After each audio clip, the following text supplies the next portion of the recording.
The Immigrant Investor Program, dubbed the EB-5 program because it is the fifth employment-based preference for U.S. visas, was created by Congress to stimulate the economy by allowing wealthy foreigners to obtain permanent legal residency in the United States in exchange for investing in job-creating businesses in the U.S. Although the program has been around since 1990, it has been slow to gain widespread popularity, with the number of EB-5 visas issued each year not coming remotely close to the annual limit of 10,000. We see that in 2005, only 158 visas were issued under EB-5. However, during the Great Recession, the number issued increased over 20-fold from that 2005 amount. But even in the recent increased popularity of the program, the number of visas issued under EB-5 is still only about 1% of all visas issued in a given year in the United States.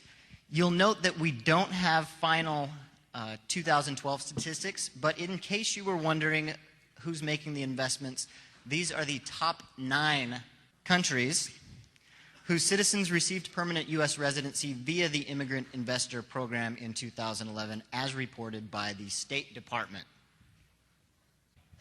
Now, let's go ahead and look deeper into the mechanics of the EB-5 program. EB-5 is administered by the U.S. Citizen and Immigration Services, or USCIS.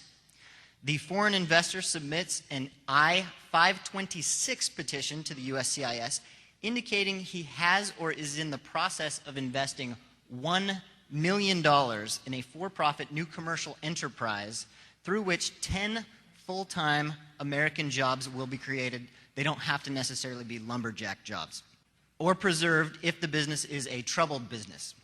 The investment amount required can be reduced to $500,000 if the investment is in a business located in a targeted employment area, or TEA, which is defined as an area with unemployment greater than 1.5 times the national average, or a rural area, meaning it's not within a metropolitan statistical area, or it's outside of a city with a population exceeding 20,000. Once the I-526 petition is approved, the foreign investor is able to submit the I-485 application to register permanent residence. Upon approving the I-485, the USCIS will issue a 2-year conditional permanent visa for the applicant, as well as one for the applicant's spouse and any unmarried children under the age of 21 listed on the application.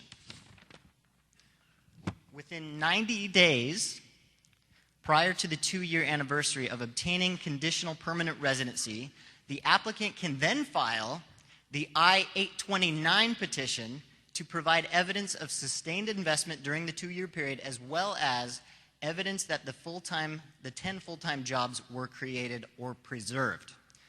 If the I-829 is approved, the conditional status is removed from the visas. To smooth out this whole process, Public Law number 102-395 mandates that priority must be given to individual petitions of foreign investors who, under the EB-5 pilot program, invest not directly into the commercial enterprise but into a fund set up by a qualified regional center, an entity that obtains this designation by filing its own I-924 application, which entails focusing on a clearly identified contiguous geographical area within the United States, as well as submitting a detailed economic analysis that includes a business plan of how at least 10 new full-time jobs will be created by each investor who invests with the regional center.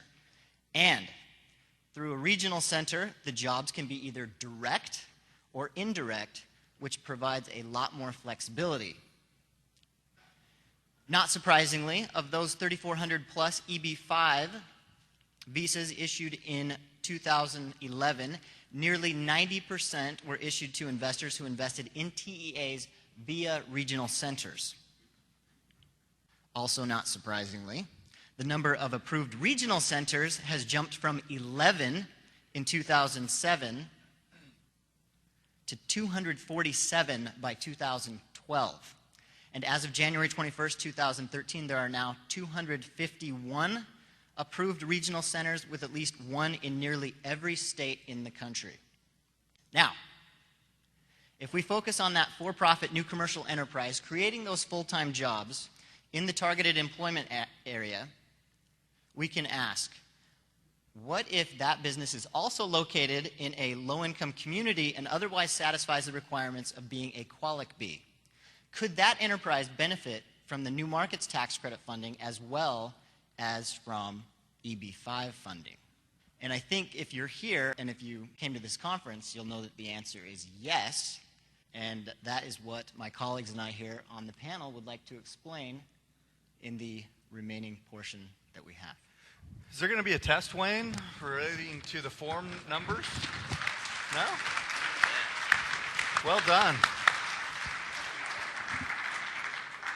All right, let's compare and contrast the New Markets program with the EB-5 program.